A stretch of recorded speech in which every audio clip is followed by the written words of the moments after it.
Hello everyone, welcome to Belvanova. So today we will be discussing about कि जो dielectric के बारे में हम कब से बात कर रहे हैं, इस पे फोर्सेस कितने लगते हैं। अब क्या इस पे फोर्सेस लगेंगे? चलिए सोच के देखते हैं। अगर यहाँ पे एक पैरेलल प्लेट है पॉजिटिव चार्ज और एक और पैरेलल प्लेट है नेगेटिवली चार्ज, क्या ये पॉजिटिव और नेगेटिव चार्जेस के कारण इन प्लेट्स पे एक दूसरे पे फोर्सेस लग रहे थे? हाँ, ये तो हमने निकाला था। कितना निकाला? Sigma square upon 2a epsilon not. Yes. अब अगर मैं इनके बीच में एक डाइइलेक्ट्रिक स्लैब डाल रहा हूं तो उस डाइइलेक्ट्रिक स्लैब में भी कुछ इंड्यूस्ड चार्जेस लग रहे हैं और वह इंड्यूस्ड चार्जेस भी एक्सपीरियंस करेंगे forces by the parallel plates.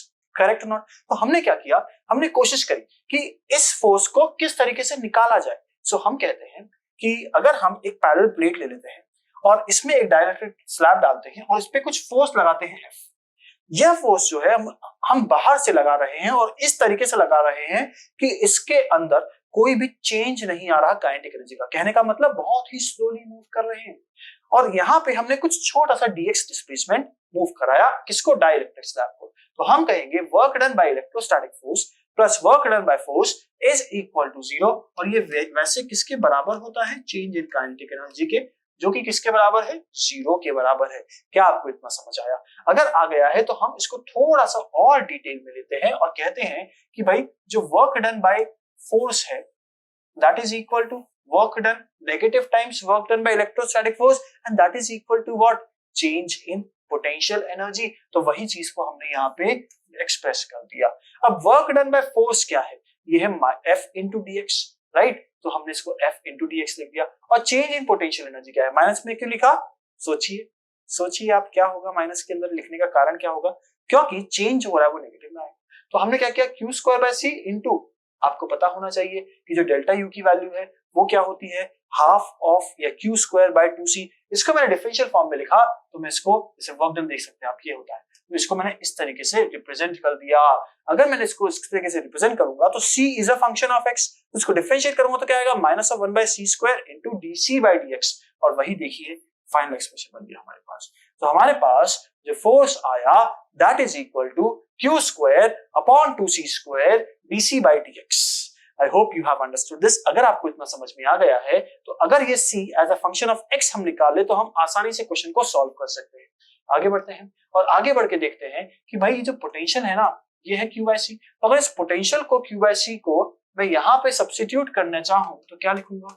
Half times q by c का whole square into dc upon dx which is nothing but half times v square into dc by dx।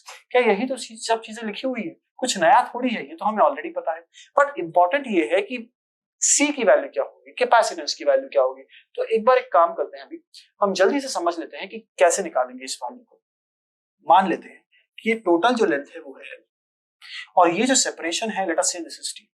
मैं कहता हूं कि I have two capacitors, one this one and another one this one. अगर मैं इसको C1 बोल दूं और इसको मैं C2 बोल दूं तो क्या these two capacitors are connected in parallel?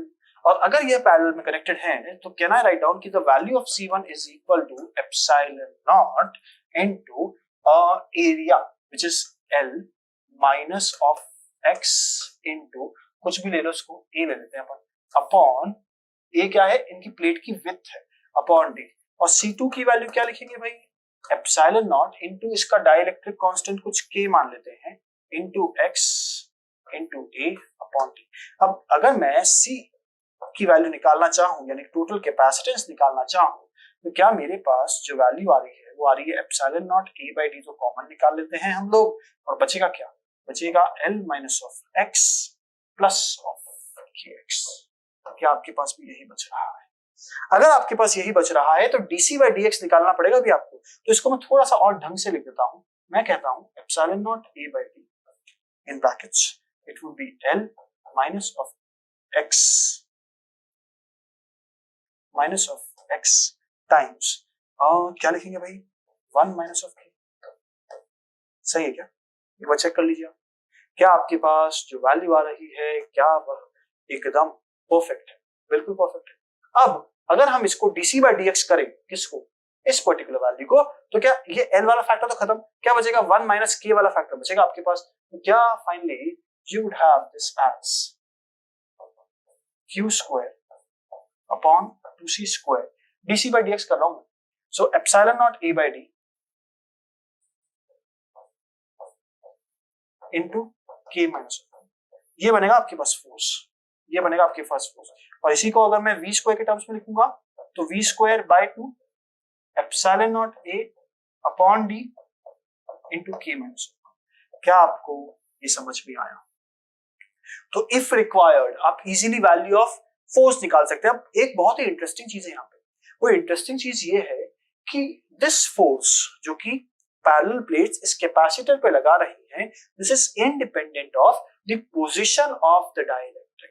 मतलब अगर ये x की वैल्यू कंप्लीट L के बराबर होती या L/2 के बराबर होती या L/4 के बराबर होती, तब भी जो फोर्स है वह कांस्टेंट निकल के आ रहा है, यानी उस पर कोई फर्क नहीं पड़ रहा, वो तो उतना ही है जितना x की वैल्यू कंप्लीट L के बराबर होती चाहे L/2 के बराबर होती। आई होप इतना आपको समझ में आ गया है, और अगर इतना समझ में आ गया है तो now let us move towards the next part. Next part क्या है? Spherical capacitor, outer is earth. क्या हम इस टाइप की चीजें ऑलरेडी कर चुके हैं? क्या इस वाले केस में हमें पता है कि हम अंदर वाले को चार्ज देते हैं Q और बाहर वाले का पोटेंशियल है 0। अब क्योंकि अंदर वाले को चार्ज दे रहे हैं Q, तो इस पे अंदर वाली सरफेस पे जो चार्ज इंड्यूस होगा वो होगा माइनस ऑफ Q।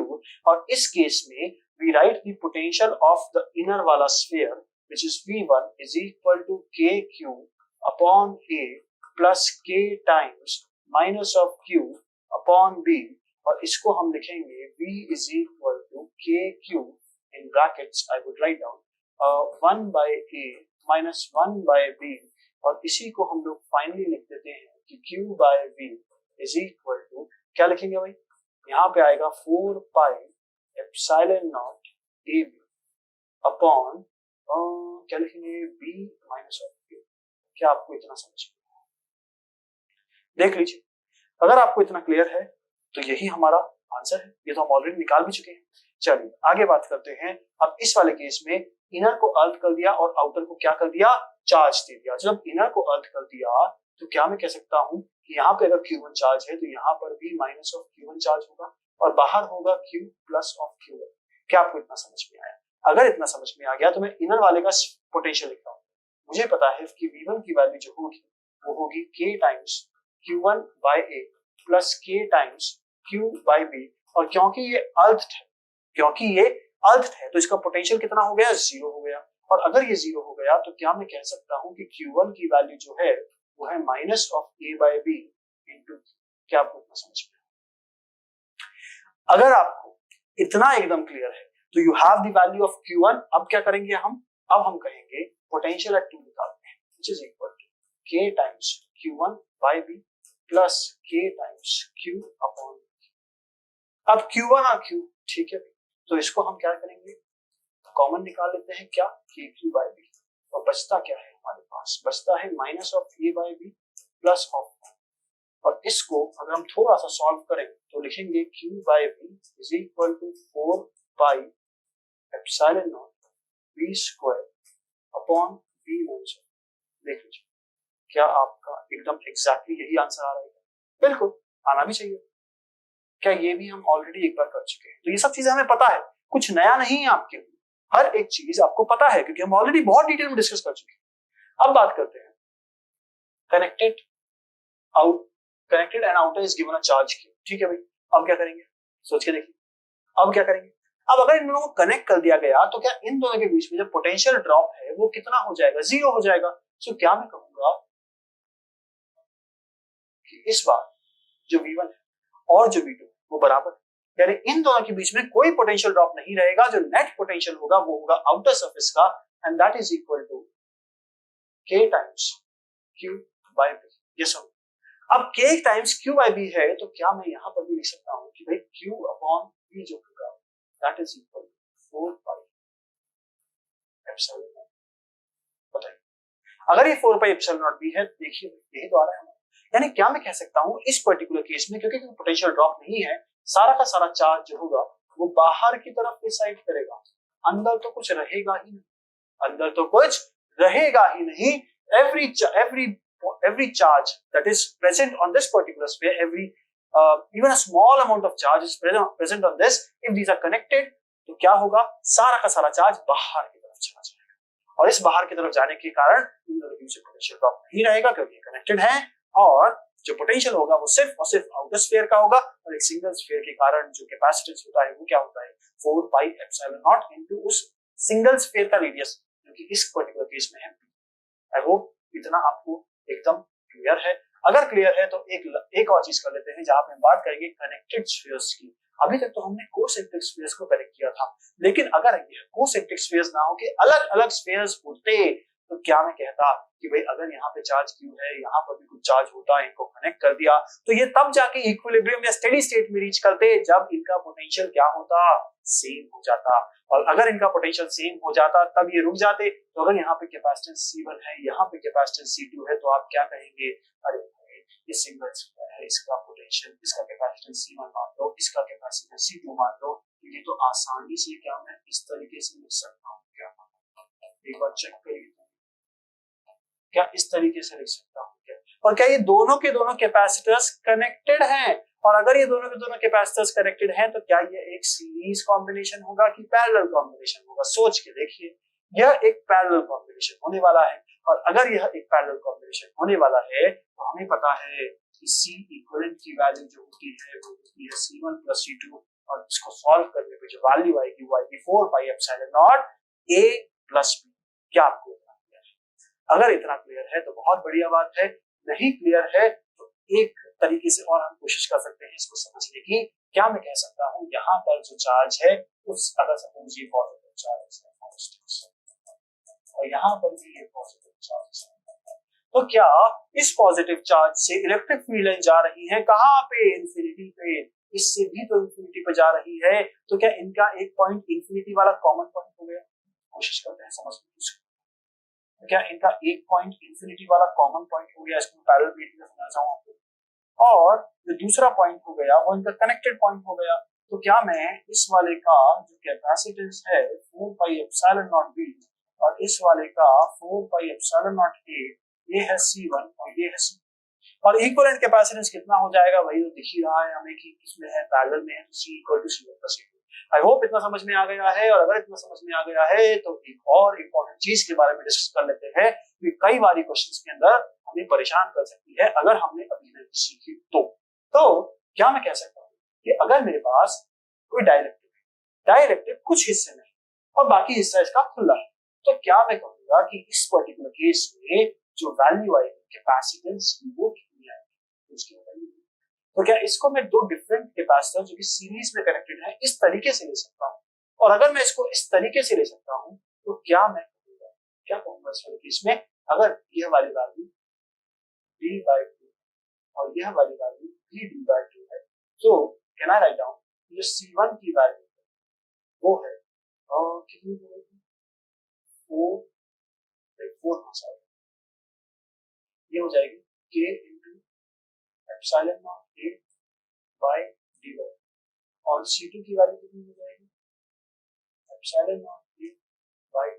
अब ये दोनों जो कैपेसिटर्स हैं ये किसमें है, सीरीज में कनेक्टेड हैं। तो अगर ये सीरीज में कनेक्टेड हैं तो इनका C इक्विवेलेंट कैसे निकालेंगे, C इक्विवेलेंट निकालने के लिए तो हमें C1 चाहिए, C2 चाहिए और C1 + C2 चाहिए, और अगर हम ये सब करेंगे तो finally what we will get the value of C1। अच्छा, इसकी बात कर लेते हैं। तो यार इसके अंदर तो एरिया A/2 और A/2 है, यानी कैपेसिटेंसेस की जब मैं बात करूंगा, let us call this as C1 this as C2, तो क्या C1 की वैल्यू होनी चाहिए यहाँ क्या होनी चाहिए epsilon naught A/2 upon D, और C2 की वैल्यू क्या होनी चाहिए K times epsilon naught A/2 whole upon. क्या आपको इतना समझ में आया? अब ये वाला जो कैपेसिटेंस है ये किसमें कनेक्टेड है, पैरेलल, यानी C2 यहाँ पर C2 है वो C1 + C2 C1 + C2 = C equal होना चाहिए। देख लीजिए आप, वही चीज करी हुई है, कुछ नया नहीं है। आपको समझ में आना चाहिए कि हो क्या रहा है, किस तरीके से ये प्रोसेस कंप्लीट कर रही है। अब इस वाले केस में तो परेशानी है ही नहीं, तो है C2 अब आपको पता है जो K की वैल्यू है वो 1 या उससे बड़ी हो सकती है। एयर के केस में K की वैल्यू 1 होती है, तो यहाँ पे उन्हीं सब वैल्यूज को लेके कंपेयर किया गया है और एक रिलेशन निकाल दिया गया किसमें, C2, C1 और C3 में। आसान है निकालना, कोई मेहनत का काम नहीं है। हमें पता है जब भी हम कैपेसिटेंसेस कनेक्ट करेंगे तो कैपेसिटी बढ़ती ही है, कम तो होती नहीं है। तो अगर बढ़ती ही है तो भाई इस वाला केस तो सबसे पूछी जाएगा। इन दोनों केस में लड़ाई चल रही है। अब इन दोनों केस में जब लड़ाई चल रही है तो आप मुझे बताइए कि कौन सा जीतेगा। यहाँ पर है k+1/2, यहाँ पर है 2k/k+1। अगर मैं k की वैल्यू थोड़ी सी भी ऊपर नीचे करूंगा तो कौन सी बड़ी वैल्यू आ जाएगी, इस वाली वैल्यू को हम उनका सबट्रैक्ट कर देंगे और ये c1 की वैल्यू जो होगी वो कम हो जाएगी। आई होप आपको ये पूरा लेक्चर समझ में आया है, कोई भी दिक्कत नहीं आई है। इस पर्टिकुलर सेक्शन से जो भी क्वेश्चंस बनेंगे वो काफी अच्छे लेवल के बनेंगे। तो आप इसको, अगर आपको कोई भी दिक्कत है तो फिर से देखिए, इसको 100% समझिए ताकि आपके लिए क्वेश्चन जब इसके सॉल्व करेंगे तो बहुत आसान है। So this ends this video और हम आगे नेक्स्ट वीडियो में मिलते हैं और इसी को कंटिन्यू करते हुए कुछ और जो चीजें बची हुई है उनके साथ। Thank you.